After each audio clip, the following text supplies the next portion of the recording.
Assalamualaikum warahmatullahi wabarakatuh. Jumpa lagi bersama saya Hadi di channel Ngulik Sejarah. Dan pada video kali ini saya akan kembali lagi membacakan suatu kisah misteri ini.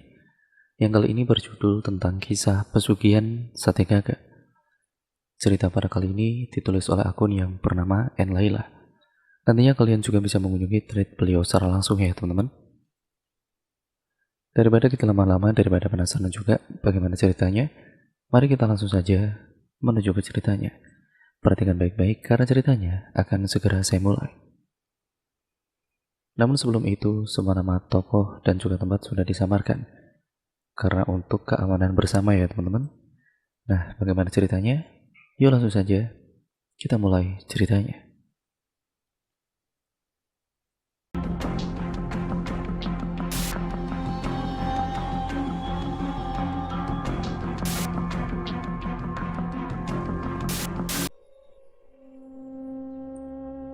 Aku benar-benar bingung nih, Fik. Kenapa? Iya, usahaku diambang kebangkrutan, Fik. Sedangkan kebutuhan semakin banyak. Iya, untuk kebutuhan istri dan juga anakku. Yang sabaris, jawab Vicky dengan singkat. Kamu ada solusi nggak kira-kira untuk aku? Nanti kalau ada solusi aku beritahu sama kamu ya.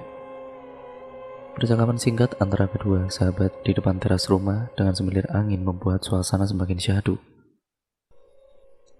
Hari menjelang petang, Vicky berpamitan kepada Aris untuk pulang ke rumah. Aris, aku pulang dulu ya. Cepet banget, Vic. Iya, Aris, sudah sore, bentar lagi maghrib soalnya. Ya sudah, hati-hati ya, Vic, ucap Aris. Akhirnya Vicky pun pulang dengan mengendarai sepeda motor yang sedari tadi sudah terparkir di halaman rumah Aris. Karena rumah Aris dan juga Vicky itu ya tidak cukup jauh, karena Vicky tinggal di desa sebelah. Kira-kira 5 menit saja sudah sampai karena memang dekat, hanya berbatasan dengan sungai utama saja.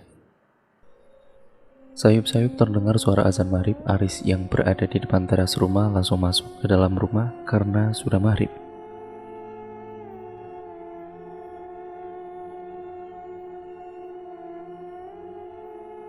Sedangkan istri dan juga anaknya sedang duduk berada di ruang tengah. Anak Aris masih berusia 1 tahun karena pernikahan Aris dengan istrinya itu belum terlalu lama. Sebelumnya Aris bekerja sebagai penjual bubur keliling setiap pagi hari. Awal-awal merintis usaha bubur ayam, Aris mendapat keuntungan banyak dan dagangannya itu selalu habis tidak tersisa. Tapi sekarang usaha bubur ayam milik Aris menjadi sepi, karena sekarang sudah banyak yang berjualan bubur ayam seperti Aris ini.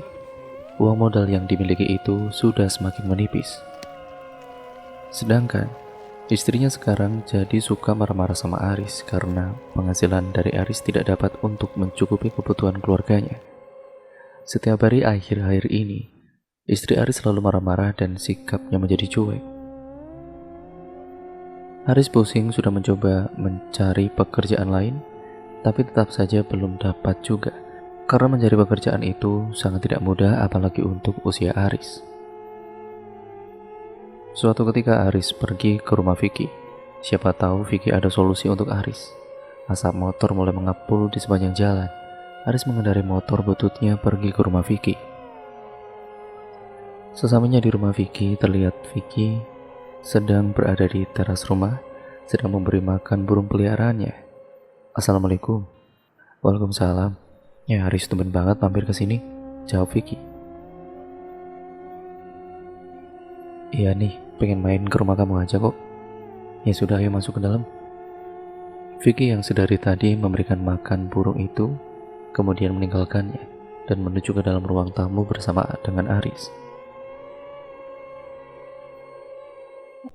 Aris dan juga Vicky duduk di ruang tamu. Tiba-tiba saja ada istri Vicky yang menghampiri mereka berdua dengan membawakan minuman. Silakan diminum, ucapnya, dan ya terima kasih, jawab Aris. Setelah istri Vicky kembali masuk ke dalam, Aris dan Vicky memulai pembicaraan. Gimana, Vic? Sudah ada solusi buat aku? Belum, Riz. Tapi ada tetangga yang sedang mencari orang untuk bekerja. Kerja apa, Vic? Di mana? Katanya sih di luar kota, Riz. Wah, jauh banget ya. Aku nggak tega kalau mau ninggalin anak istriku, Fik. Yang lain saja, Fik. Di tempat kerjamu butuh karyawan lagi nggak, Ibu Aris? Kalau di tempatku sih belum ada lowongan kerja lagi, Riz. Nanti kalau ada ya aku segera hubungi kamu deh. Bener ya, Fik? Soalnya aku bingung nih. Pusing juga di rumah, istri selalu marah-marah. Aris menimpali. Ya sudah, tenang aja, jawab Vicky. Obrolan mereka pun terhenti karena Aris berpamitan mau pulang. Fik, aku pulang dulu ya. Buru-buru amat, Riz. Iya, takut istriku marah. Ternyata suami-suami takut istri ya kamu? Ya enggak lah. Udah, aku pulang dulu ya, terima kasih. Hati-hati, Riz. Aris pun kemudian bergegas untuk pulang ke rumah. Sesamanya di rumah terlihat istri Aris dan anaknya itu sedang terduduk di depan teras rumah, sedang bermain bersama. Assalamualaikum. Waalaikumsalam. Dari mana kamu, Mas? Bukannya kerja malah keluyuran, ucap istri marah-marah. Habis cari kerjaan, Dek, jawab Aris beralasan. Terus dapat kerjaan gak? Belum, Dek, makanya kamu doakan aku ya. Sehingga ceritanya Aris mencoba untuk meminjam uang kepada salah satu rentenir untuk modal jualan bubur ayam lagi.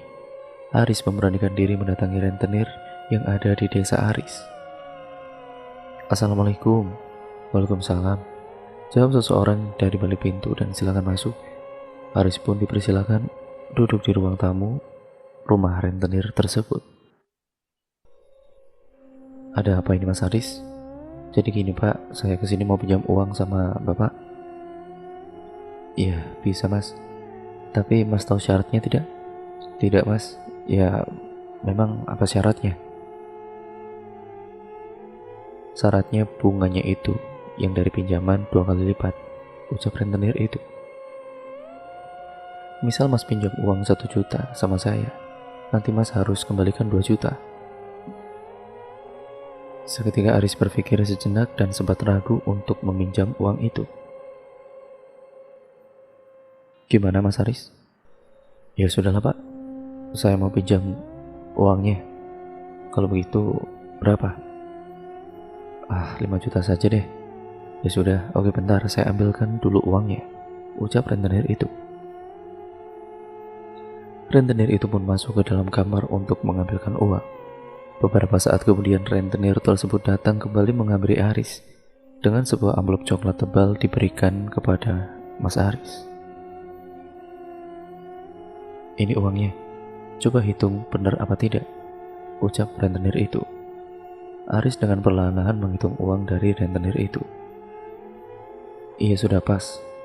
Ini benar-benar 5 juta kok, Mas, ucap Aris. Kalau begitu saya permisi dulu, Mas. Terima kasih ya, Mas, Aris menimpali. Setelah selesai meminjam uang, pulang menuju ke rumahnya, dan hati Aris ini terasa berbunga-bunga karena sudah memiliki uang walaupun dari hasil hutang. Assalamualaikum. Waalaikumsalam. Kamu dari mana saja, Mas? Ini aku sudah ada modal buat jualan bubur ayam lagi, Dek. Dapat uang dari mana kamu? Aku pinjam uang di rentenir itu, Dek. Rentenir, Mas? Memangnya kamu punya uang buat bayar hutangnya nanti ya? Itu dipikir nanti sajalah, Dek. Singkat ceritanya, hari itu juga Aris dengan menggunakan angkutan umum pergi ke pasar untuk berbelanja perlengkapan atau bahan masakan buat besok pagi jualan bubur ayam. Aris pergi ke pasar sendirian. Dia tidak menggunakan motor karena motor bututnya itu lama jalannya dan tidak bisa cepat, apalagi letak pasar yang cukup jauh dari rumah Aris. Di dalam angkutan umum, Aris saling berdesakan karena banyak penumpang yang ada di dalam angkutan umum tersebut. Tengah-tengah perjalanan, Aris mendengarkan obrolan dari salah satu penumpang dengan temannya. Aris mendengar percakapan orang tersebut tentang yang namanya pesugihan sate gagak. Aris mencermati dengan jelas obrolan penumpang tersebut sehingga Aris tahu tempat alamat ahli supranatural yang dikatakan penumpang itu tadi. Muncullah dalam benak Aris untuk melakukan pesugihan tersebut. Beberapa saat kemudian akhirnya Aris pun sampai di pasar. Sesamanya di pasar, Aris langsung berbelanja bahan-bahan bubur dan bumbu yang lainnya. Selama di pasar, Aris selalu mengingat obrolan dari penumpang yang satu angkot dengan Aris itu. Setelah semuanya bahan dan juga bumbu sudah dibeli, Aris pun segera untuk pulang ke rumahnya. Beberapa saat kemudian sampailah Aris di rumah. Assalamualaikum. Namun ketika Aris mengucapkan salam, tumben-tumbenan tidak ada jawaban dari istrinya. Ketika Aris mencari ke dalam rumah, sekeliling rumah juga, ternyata istri Aris tidak ada di dalam rumah. Aris mencari istri ke rumah tetangga-tetangganya, namun tidak ada yang tahu di mana perginya istri Aris ini. Hari mulai petang, akan tetapi istri Aris ini belum pulang juga. Aris semakin cemas dan panik, dan beberapa saat kemudian, tiba-tiba saja terdengar suara salam dari depan rumah. Assalamualaikum. Suara itu dikenali oleh Aris. Aris segera keluar untuk membukakan pintu. Waalaikumsalam. Dari mana saja kamu, Dik? Tanya Aris. Aris melihat dari atas kepala sampai kaki istrinya benar-benar berubah. Rambutnya menjadi lurus dicatok. Pakaian yang belum sama sekali Aris lihat menempel di tubuhnya. Kamu dari mana? Timbal Aris lagi.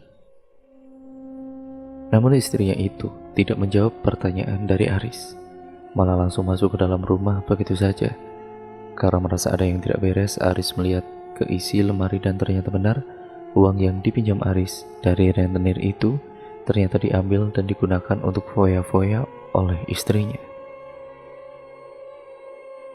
Kamu ambil uang aku ya, Dek? Kalau iya, emang kenapa? Itu uang buat modal jualan, kenapa kamu malah dihambur-hamburkan begitu, Dek? Untuk foya-foya lagi, ucap Aris. Selama ini kan kamu gak pernah beri aku uang ya, Mas. Aku kan kucel dekil. Apa salahnya sih kamu itu nyenengin istri? Masa aku gak boleh seperti yang lain, ucap Sarah. Ya bukannya gak boleh, Sarah, tapi kamu tolong ngertiin dong keadaan ini. Kita kan masih kesusahan. Uang itu kan uang buat modal, kenapa malah kamu habiskan semua? Ujar Aris naik pita. Tinggal pinjam uang lagi kok repot, jawab Sarah sembari beranjak pergi meninggalkan Aris. Aris hanya bisa menggeleng-gelengkan kepala saja melihat tingkah istrinya. Keesokan harinya Aris bersiap-siap memasak bubur dan membuat kuah kaldu untuk bubur ayam nanti. Hari pertama Aris berjualan lagi setelah 2 minggu. Aris tidak berjualan keliling, Aris dibantu oleh istri seperti biasa untuk masak bubur. Setelah semuanya sudah siap, Aris mulai bersiap-siap untuk berjualan. Semoga dagangan hari ini laku dan habis tidak tersisa, ucap Aris sebelum berangkat keliling dari desa satu ke desa yang lain, dari tempat satu ke tempat yang lain. Aris berjalan kaki mendorong gerobak sembari membunyikan suara khas jualannya dengan mengetuk mangkok dengan sendok yang ada. Suara tersebut dibunyikan supaya orang yang ada di sekitar itu mendengar. Beberapa saat kemudian tiba-tiba saja ada salah satu pembeli yang datang. Bubur ayam, bungkus ya Mas, 1. Iya baik, tunggu dulu sebentar ya. Pembeli itu pun adalah pembeli pertama kali yang datang membeli bubur. Singkat ceritanya, hari ini dagangan bubur ayam Aris itu laku habis tidak tersisa. Jadi Aris bisa pulang lebih awal. Assalamualaikum. Waalaikumsalam. Gimana Mas hari ini? Tanya Sarah. Alhamdulillah Dek, laku habis semua Dek. Alhamdulillah. Tapi aku bingung Dek, buat beli bahan-bahan lagi dari mana uangnya? Uang yang aku pinjam dari rentenir itu saja sudah kamu habiskan semuanya, ucap Aris. Tiba-tiba saja di tengah-tengah obrolan mereka terdengar ada tamu yang datang. Assalamualaikum. Siapa Mas? Tanya Sarah sembari saling tatap dengan Aris. Nggak tahu Dek, jawab Aris. Kemudian Aris pun beranjak pergi keluar untuk melihat siapa sebenarnya yang datang. Assalamualaikum. Waalaikumsalam, jawab Aris dari balik pintu. Mas Aris, kapan mau bayar hutangnya? Iya Mas, sabar ya Mas, nanti pasti akan saya bayar. Awas ya kamu, kalau tidak bayar, wah rumah Mas akan saya gadekan nanti, ucap rentenir dengan tegas. Iya Mas, saya pasti akan bayar hutang kok, kata Mas Aris.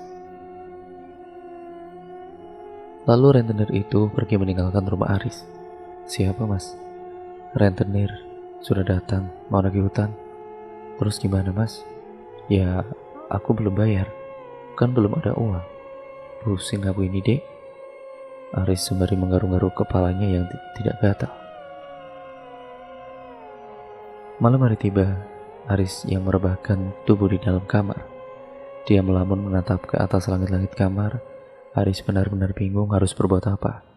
Besok dia harus berhenti berjualan lagi karena modal untuk jualan tidak ada. Seketika Aris teringat dengan percakapan penumpang kemarin di angkutan. Aris pun tersenyum lebar ketika teringat pesugihan sate gagak yang dibicarakan oleh penumpang itu. Keesokan harinya Aris pergi ke rumah Vicky dengan menggunakan motor bututnya. Beberapa saat kemudian, Aris pun sampai di rumah Vicky. Aris memarkirkan motor butut itu di depan halaman rumah Vicky. Assalamualaikum. Waalaikumsalam. Aris, masuk Riz, ucap Vicky. Aris masuk ke dalam rumah Vicky. Mereka saling bercengkrama satu sama lainnya. Vic, besok ada waktu nggak? Tanya Aris. Vicky berpikir mengingat besok senggang atau tidak. Aku besok di rumah saja, tidak ngapa-ngapain. Emangnya kenapa Riz? Kamu bisa anterin aku atau tidak? Kemana? Ya sudah, kamu ikut saja nanti. Ya kamu juga tahu kok. Aris dan Vicky pun kembali meneguk minuman yang ada di hadapannya. Oh ya Aris, terus jualan bubur ayam kamu gimana? Sudah berhenti Vic? Soalnya sudah gak ada modal aku. Waktu itu kan sudah sempat pinjam uang ke rentenir untuk modal, tapi malah uang itu dihabiskan sama istriku Vic, ucap Aris. Buat apa uangnya? Dipakai istri kamu itu Riz? Gak tahu itu Vic. Kemarin aku sudah ditagih sama rentenir buat bayar hutang, ucap Aris, dan Vicky hanya bisa menggeleng-gelengkan kepalanya kepada Aris. Singkat ceritanya, hari berikutnya Aris dan Vicky pergi bersama dengan menggunakan motor Vicky. Mereka menuju ke tempat yang Aris dengan apa kata penumpang waktu itu. Perjalanan yang ditempuh menuju ke tempat ahli spiritual itu sekitar 2 jam perjalanan, dengan melewati hutan kanan, kiri, dan jalanan yang berliku. Setelah 2 jam perjalanan, akhirnya mereka sampai juga. Namun Aris bingung karena tidak tahu di mana rumah ahli spiritual tersebut. Rumahnya di mana, Aris? Nah itu Vic, aku juga tidak tahu. Ya kok nggak tahu itu gimana, Toris? Kamu yang ngajak ke sini kok. Udah kita mampir dulu aja ke warung itu di depan. Siapa tahu ada informasi, ucap Aris. Akhirnya, Aris dan juga Vicky pun pergi ke warung terlebih dahulu untuk makan siang karena perut sudah terasa keroncongan. Mereka memesan nasi dan minuman kepada penjual warung tersebut. Nasi 2 porsi sama es tehnya 2 ya bu? Iya, bentar ya saya buatkan dulu. Masnya dari mana ini? Bukan orang sini ya? Iya bu, kami kesini mau ke rumah seseorang. Oh iya bu, ibu tahu nggak di mana rumahnya Mbak Nasir? Mbak Nasir ahli spiritual itu ya? Iya bu, ibu tahu ya? Ujar Aris dengan nada penasaran. Saya tahu mas, sudah dekat dari sini kok mas, rumahnya, jawabnya. Di mana bu emangnya? Nanti masnya lewat saja lurus terus ada perempatan, terus belok kanan. Ada sebuah rumah paling pojok samping hutan rumah tersebut dari bambu mas. Wah terima kasih ya bu, saya mengerti bu. Beberapa saat kemudian, pesanan nasi dan minuman Aris serta Vicky sudah siap. Lalu Aris dan Vicky menyantap makanannya itu dengan lahap karena sudah lapar. Beberapa saat kemudian makanannya itu sudah habis. Mereka pun bergegas beranjak dari warung. Sebelum pergi, Aris dan Vicky membayar terlebih dahulu makanannya. Terima kasih ya bu. Iya sama-sama mas, hati-hati.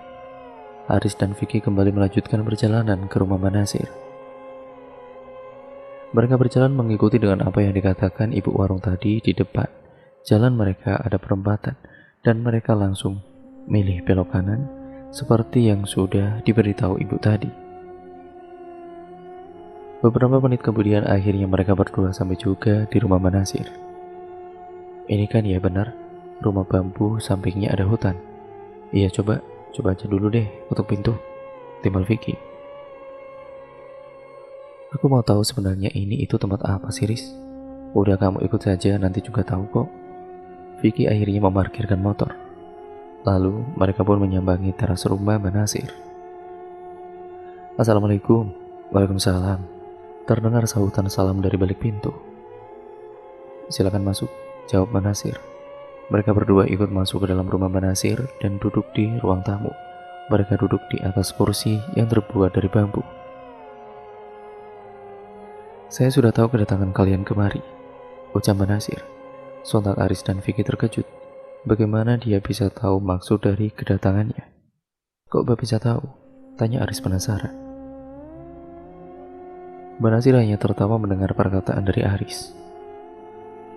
Untuk melakukan ritual itu, kamu harus menyiapkan beberapa sesajen.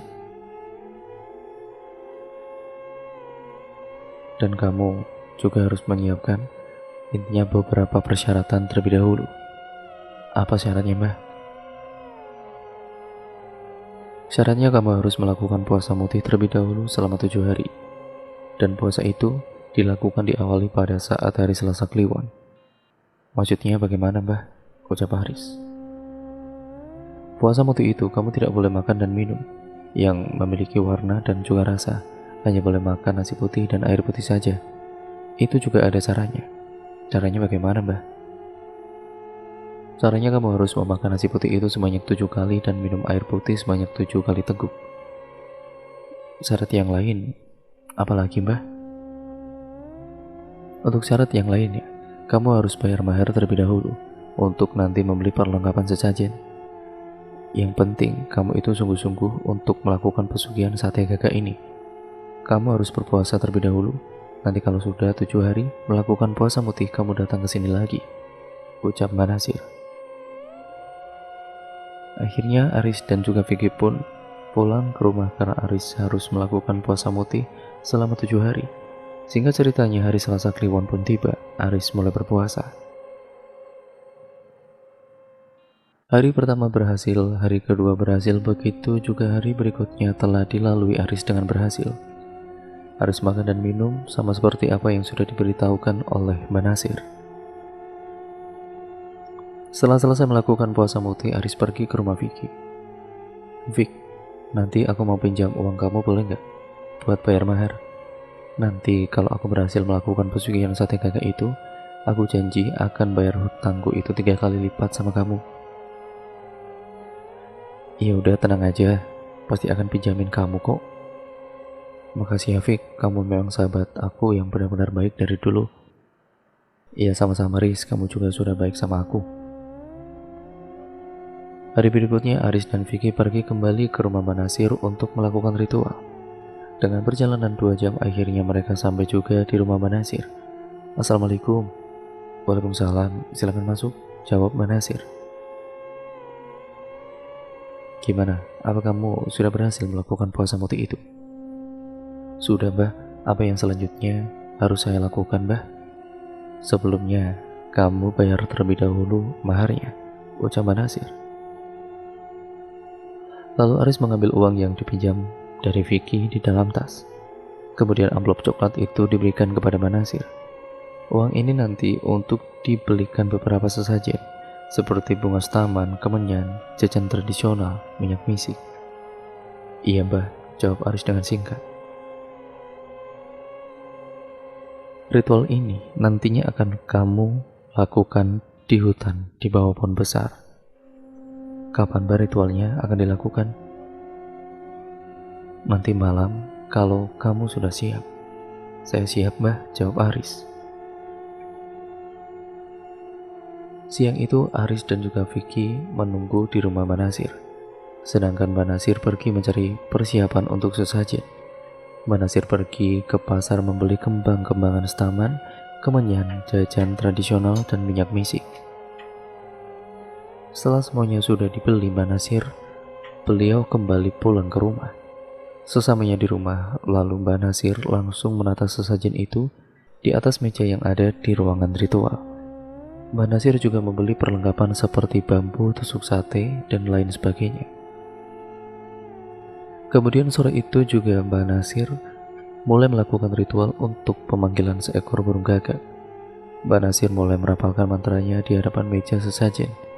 Mbak Nasir merapalkan mantra dengan mulut yang berkomat kamit, entah itu membaca apa. Aris dan Vicky, mereka hanya merinding ketakutan ketika hembusan angin datang masuk ke dalam ruangan tersebut. Bulu kuduk yang ada di tubuh Aris dan Vicky berdiri semua. Gorden jendela samping ruangan itu bergoyang-goyang dengan cukup kencang karena angin yang berembus masuk ke dalam ruangan. Lalu entah dari mana datangnya seekor burung gagak itu, dia sudah ada di atas meja di hadapan Mbak Nasir. Kemudian seekor burung gagak itu langsung disembeli oleh Mbak Nasir dengan tetap dirapalkan doa. Darah burung gagak tersebut dicabuti bulu-bulunya, lalu dipotong kecil-kecil sekalian. Untuk dilakukannya ritual Aris nanti malam di dalam hutan. Sebelum melakukan ritual di dalam hutan, Aris dimandikan terlebih dahulu dengan menggunakan air kembang 7 rupa agar tubuhnya Aris ini bersih dan suci. Aris diguyur oleh Mbak Nasir dengan air kembang 7 rupa dengan perlahan dan sembari dibacakan mantra oleh Mbak Nasir. Setelah selesai melakukan ritual mandi kembang 7 rupa, Aris diberikan wejangan terlebih dahulu oleh Mbak Nasir. Aris, nanti saat kamu sedang melakukan ritual, kamu jangan pernah sesekalipun untuk membaca doa apapun yang menyangkut asma Allah. Jika kamu kaget atau takut melihat sosok yang datang, kamu tidak boleh menyebut istighfar, ucap Mbak Nasir. Ah iya mbah, baik mbah, saya mengerti, jawab Aris. Nanti kamu, daging burung gagak ini, kamu tusuk-tusuk ya, menjadi beberapa bagian terserah kamu. Lalu kamu bakar dan olesi dengan menggunakan minyak misik sembari dikipas-kipas, jelas Mbak Nasir. Nanti kamu jual sate itu, satu tusuk, berapa harganya terserah kamu. Itu yang nantinya uang yang akan kamu dapatkan, tambah Mbak Nasir. Baik mbah, jawab Aris dengan singkat. Nanti setelah dagangan sate gagak kamu itu laku, saat kamu pulang ke rumah, di dalam kamar kamu akan ada uang yang kamu inginkan. Oh iya, jangan lupa, pada saat kamu mengibasi sate gagak itu, kamu harus sembari merapalkan mantranya ya. Mbak Nasir menimpali. Malam mulai larut, Aris dan Mbak Nasir berjalan menuju ke dalam hutan, tempat Aris melakukan ritual nanti dengan lampu petromax sebagai penerangan jalan Aris. Mbak Nasir pun melewati jalan setapak di tengah hutan. Sedangkan Vicky dia menginap di rumah Mbak Nasir karena Aris harus melakukan ritual itu sendirian. Beberapa saat kemudian, akhirnya Mbak Nasir dan Aris pun sampai juga di tempat ritual, yaitu di bawah pohon besar yang berada di tengah hutan. Nanti kamu lakukan ritualnya di sini. Baik mbah, ini mantranya ya. Ingat apa yang sudah saya katakan tadi. Soalnya kalau kamu melanggar kamu akan gagal, ucap Mbak Nasir mengingatkan. Iya mbah, saya ingat dengan apa yang mbah katakan tadi. Bagus kalau begitu, saya pergi dulu. Besok pagi nanti akan saya jemput lagi ke sini. Mbak Nasir pulang dengan berjalan kaki sendirian di kegelapan malam di tengah hutan. Sedangkan Aris, dia mulai duduk bersila menata daging burung gagak ditusuk-tusuk dengan tusuk sate untuk dibakarnya. Aris membuat bara api terlebih dahulu untuk membakar sate gagak tersebut. Setelah semuanya telah selesai, kemudian daging-dagingnya pun ditusukkan pada tusuk bambu. Lalu sate gagak tersebut Aris bakar dengan kipas-kipas sembari Aris membacakan mantra yang sudah diberikan oleh Mbak Nasir. Setelah sate gagak itu sudah terlihat setengah matang, sate gagak tersebut Aris olesi dengan menggunakan minyak misik yang baunya harum. Lalu sate gagak yang sudah diolesi minyak misik tersebut dibakar kembali.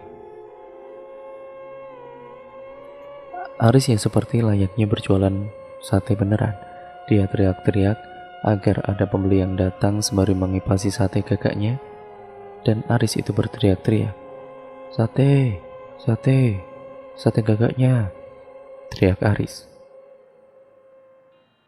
"Sate, silakan mas, masih panas dan juga enak satenya, sate gagak," teriak Aris lagi. Beberapa saat kemudian Aris melihat ada sosok wanita, ternyata dengan berpakaian putih dengan rambut panjang yang ngacak-ngacakan.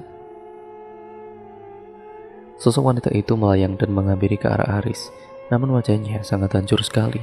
Salah satu mata dari sosok wanita itu terlepas. Sekujur wajahnya itu penuh dengan darah, membuat Aris yang melihat itu bergiring ngeri. Ingin rasanya Aris kabur dan membaca doa, tapi Aris ingat dengan apa yang dikatakan oleh Mbak Nasir untuk tidak membaca apapun jika ingin berhasil.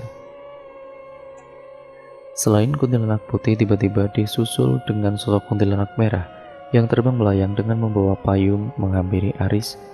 Kuntilanak tersebut pun wajahnya rata dan penuh darah yang bercucuran. "Sate gagaknya, Mbak, enak, masih panas," ucap Aris memberanikan diri. Namun dua sosok kuntilanak tersebut hanya tertawa-tawa dan pergi meninggalkan Aris yang sedang sibuk mengipasi sate gagak. "Ya, kok nggak jadi beli?" ucap Aris dengan kesal. Tapi Aris tidak menyerah begitu saja. Dia masih terus berteriak-teriak supaya penghuni yang ada di dalam hutan itu pun datang untuk membeli sate gagaknya. "Sate, sate, sate gagak," teriak Aris.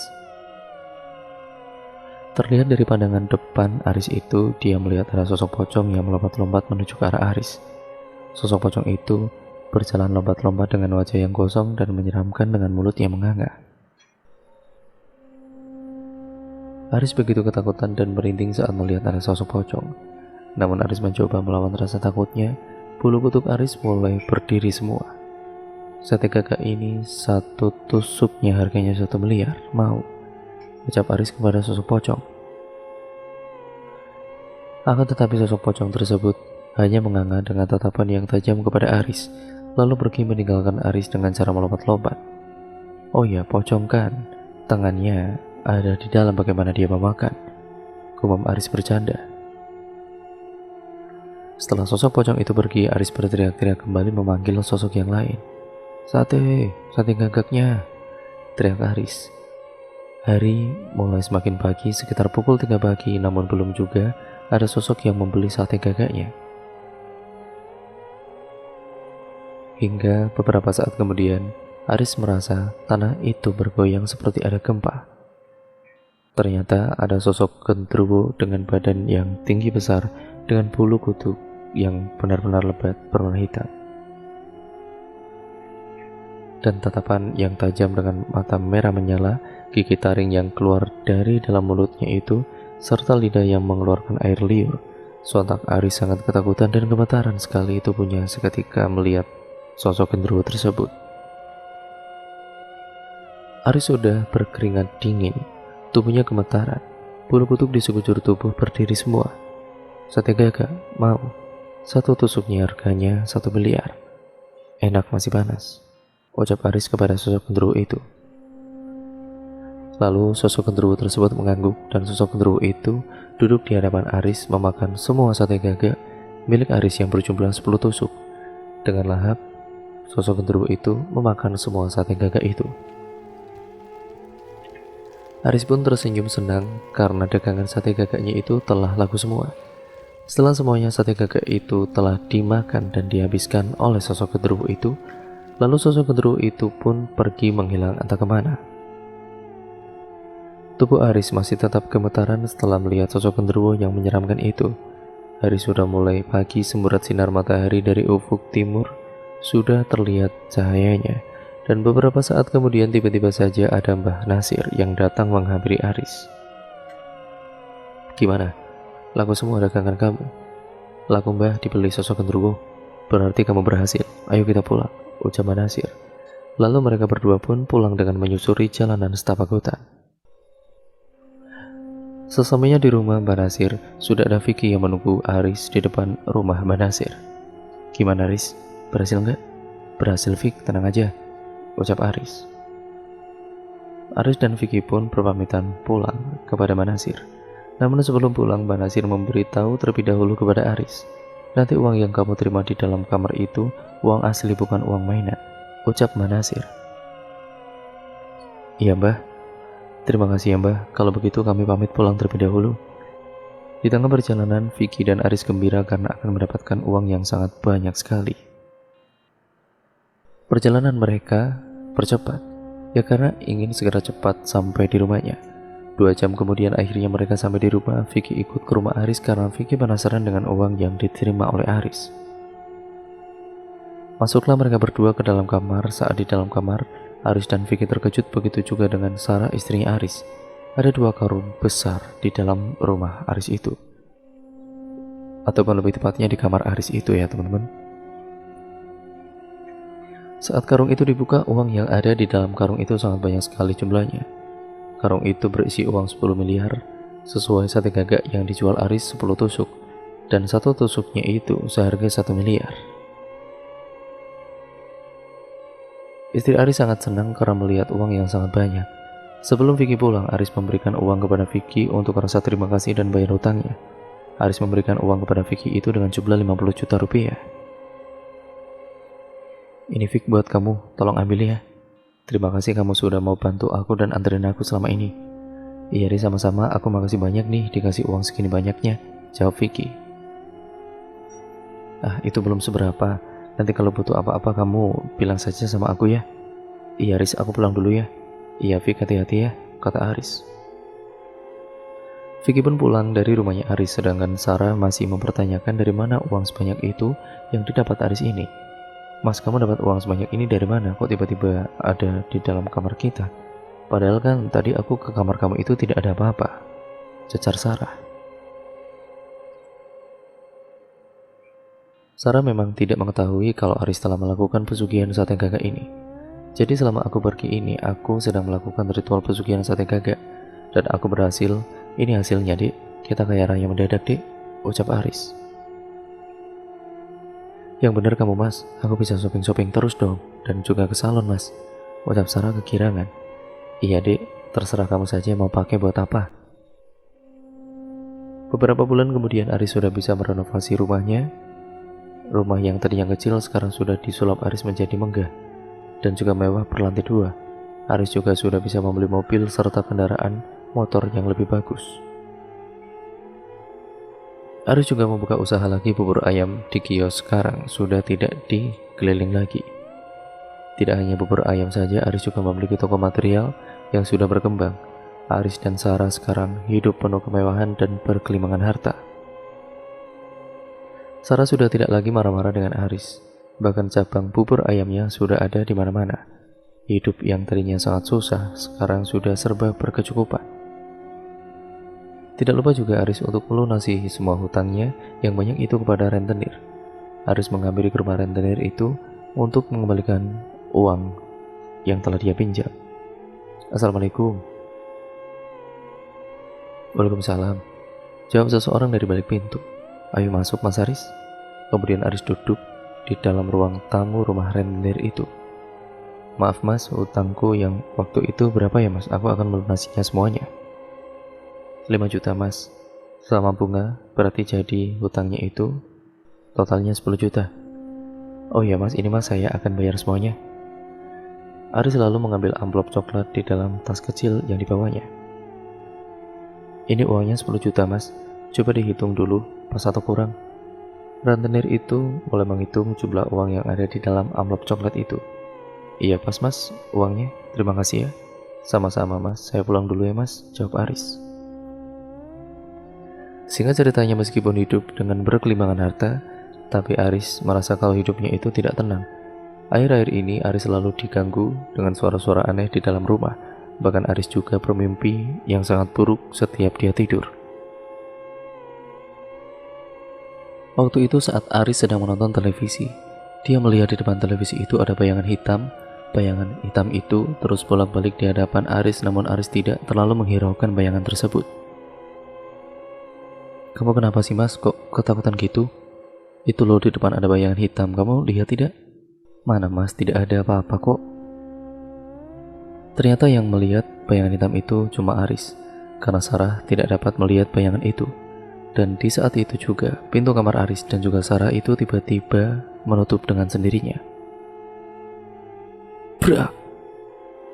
Ketika itu Aris melihat bayangan hitam itu pergi menuju ke dalam kamar Aris. Padahal tidak ada angin yang datang, tapi anehnya, pintu kamar Aris itu bisa menutup dengan sendirinya dengan sangat kencang. Kok pintunya bisa menutup sendiri sih mas? Aneh sekali. Sudah tidak usah dipikirkan aneh-aneh. Malam harinya ketika Aris tidur pulas, di dalam mimpinya dia bertemu dengan sosok genderuwo yang saat itu Aris bertemu ketika genderuwo membeli sate gagak. Di dalam mimpinya tersebut, Aris berada di tempat yang sama, yaitu di dalam hutan yang waktu itu, tapi Aris tidak menjual sate gagak. Sosok genderuwo tersebut menatap tajam ke arah Aris dengan mata merah menyala. Aris sangat ketakutan, tubuhnya kaku dan mulutnya terkunci. Mau lari tapi tidak bisa lari karena tubuhnya itu terasa sangat kaku sekali. Ingin teriak pun tidak bisa karena Aris sudah berada di dalam hutan. Kalaupun teriak tidak ada orang yang bisa menolongnya ataupun mendengarnya. Sosok genderuwo itu semakin menyeramkan wajahnya, mulutnya menganga mengeluarkan air liur seperti sudah siap untuk memangsa Aris. Aris semakin ketakutan, keringatnya bercucuran di tubuhnya. Tubuhnya gemetaran, bulu kutub berdiri semua. Hingga akhirnya sosok genderuwo itu perlahan-lahan menghilang dengan sendirinya.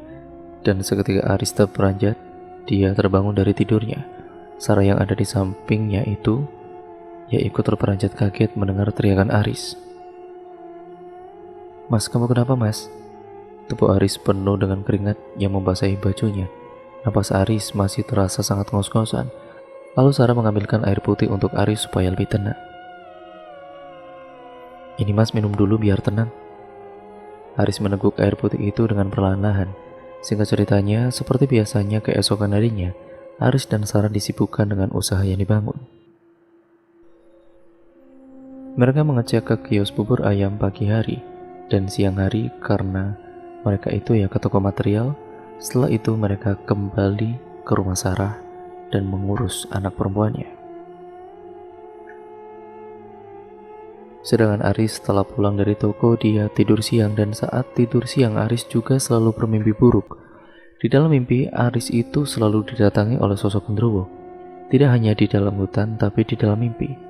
Aris, dia itu melihat sosok genderuwo berada di dalam rumahnya. Saat itu Aris sedang duduk menatap layar ponsel, dia melihat ada bayangan hitam yang Aris pandang. Semakin lama bayangan hitam itu semakin berwujud bayangan hitam yang berubah menjadi sosok genderuwo yang menyeramkan. Dengan tubuh yang tinggi besar penuh dengan bulu yang tebal, mata merah menyala dan dua gigi taring yang keluar dari dalam mulut. Sontak Aris yang melihat sosok genderuwo itu, dia terperanjat, tubuhnya gemetaran, keringat dingin mulai bercucuran. Namun seperti biasa tubuhnya terasa kaku dan tidak bisa digerakkan. Aris tersadar dari mimpi ketika dia dibangunkan oleh Sarah. Mas, bangun mas, itu ada Vicky." Ada apa dik?" tanya Aris linglung. "Itu di depan ada Vicky," ucap Sarah. Tubuh Aris masih terasa kaku dan penuh dengan keringat. Aris mengucap kedua matanya dengan tangan dan berjalan dengan malas-malasan. Ada apa Vic? Tumben banget datang ke sini kamu." "Iya, ini pengen main ke rumah kamu saja, Riz." Vicky saat masuk ke dalam rumah Aris merasa panas dan hampa, padahal rumah Aris besar dan mewah, dan juga ber-AC tentunya. Tapi hawa yang dirasa oleh Vicky ketika masuk ke rumah Aris sangat panas sekali. Lo panas gak, Riz?" "Panas, ini lihat penuh keringat." "Padahal udah pakai AC kok tetap panas ya?" "Memang hawanya saja ya. Ya kali mau hujan jadi panas," ucap Haris. Sarah, istri Aris, datang dengan membawakan minuman dan cemilan. "Ini silakan dimakan, Vic." "Iya, terima kasih ya," jawab Vicky. "Vic, aku mau cerita sama kamu." "Cerita apa, Riz? Cerita aja lah, gak usah sungkan-sungkan," ucap Vicky. "Akhir-akhir ini aku sering mimpi buruk. Selalu bermimpi ketemu genderuwo, bahkan di rumah aku selalu melihat bayangan hitam. Aku jadi tidak tenang dan takut, Vic." "Duh, serem banget ya, banyak-banyak berdoa saja, Riz." "Oh ya, Riz, aku sebenarnya kesini mau pinjam uang sama kamu." "Kamu butuh berapa, Vic? Ngomong aja." 10 juta, Riz." Emangnya kamu mau buat apa uangnya, Vic? Aku kemarin habis dipecat, Riz. Kau pinjam uang ini buat modal usaha. Ya, aku mau merintis usaha jualan soto. Loh, dipecat kenapa, Vic? Tanya Aris penasaran. Ada pengurangan karyawan, Riz. Pabriknya sudah diambang kebangkrutan. Ya sudah, bentar aku ambilkan uangnya dulu ya. Jawab Aris dan Aris pun pergi ke dalam kamar untuk mengambil uang.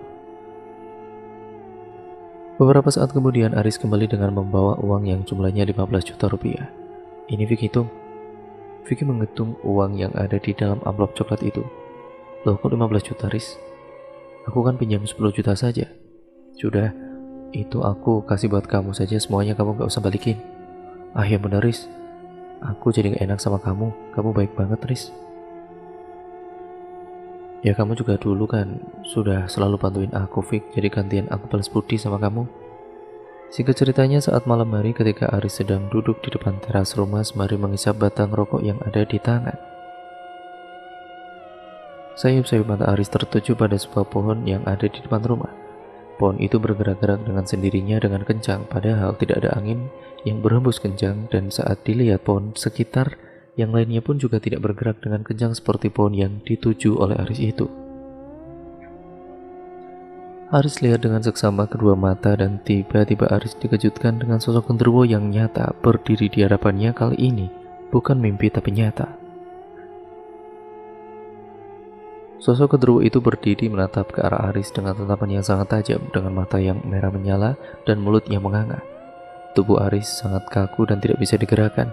Ingin berteriak juga tidak bisa, mulutnya seperti dikunci. Hingga tiba-tiba Aris pingsan. Tidak kuat melihat penampakan sosok genderuwo yang berusaha mendekati Aris waktu itu. Sarah yang mendengar ada suara dari luar seperti ada yang jatuh. Sarah langsung keluar ke depan dan mendapati suaminya sudah terkapar pingsan di lantai. Mas, kamu kenapa, Mas? Sarah ingin membawa Aris masuk tapi dia tidak kuat. Akhirnya Aris dibiarkan masih tetap di depan dan Sarah mengolesi hidung dengan minyak kayu putih. Sekitar 15 menit akhirnya Aris pun tersadar dari pingsan. Kamu kenapa, Mas? Kok bisa pingsan seperti ini? Namun Aris tetap terdiam, tidak menjawab pertanyaan dari Sarah. Singkat ceritanya, hingga akhirnya Aris sekarang jadi lebih sering melamun dan teriak-teriak sendiri. Di dalam kamar, Aris selalu teriak-teriak sendiri dan ketakutan. Sebabnya karena Aris selalu didatangi oleh sosok genderuwo di dalam kamar, jadi Aris menjadi terganggu kejiwaannya. Aris sering teriak-teriak, kadang ketawa-ketawa sendiri, ya kadang juga nangis. Suatu ketika, Vicky sahabatnya Aris datang ke rumah. Assalamualaikum. Waalaikumsalam. Masuk, Vic. Aris di mana, Sar? Aris sekarang sudah, ya, kejiwaannya terganggu, Vic. Dia jadi sering teriak-teriak sendiri. Kadang ketawa-tawa sendiri, kadang nangis sendiri juga. Dia juga seperti ketakutan, ucap Sarah. Dia waktu itu juga sempat cerita sama aku, Sar, kalau dia itu selalu bermimpi buruk dan didatangi sosok genderuwo. Mungkin itu yang membuat Aris seperti itu. Terus gimana, Vic, menurut kamu? Aku punya saudara, Pak De aku bisa, ya mungkin aku pikirkan dia merupakan orang pintar lah, yang tahu tentang hal-hal seperti itu. Siapa tahu kan nanti Pak De Bakir kan bisa membantu, ucap Vicky. Ya sudah, coba nanti besok bawa dia ke sini ya, Vic. Iya, aku mau lihat keadaan Aris, boleh nggak? Boleh, ayo masuk ke kamar. Terlihat Aris melingkarkan tangan pada kedua kaki, seperti ketakutan. Pergi kamu, pergi, teriak Aris saat Vicky datang. Aris, ini aku Vicky, kamu cepat sembuh ya. Hari berikutnya Vicky datang ke Bali dengan membawa Pak De Bakir untuk membantu mengobati Aris. Sebelum melakukan proses ruqyah, Pak De Bakir menyiapkan terlebih dahulu air putih untuk didoakan nanti. Setelah itu Pak De Bakir kemudian memegangi kepala Aris dengan terus membacakan ayat-ayat suci Al-Quran.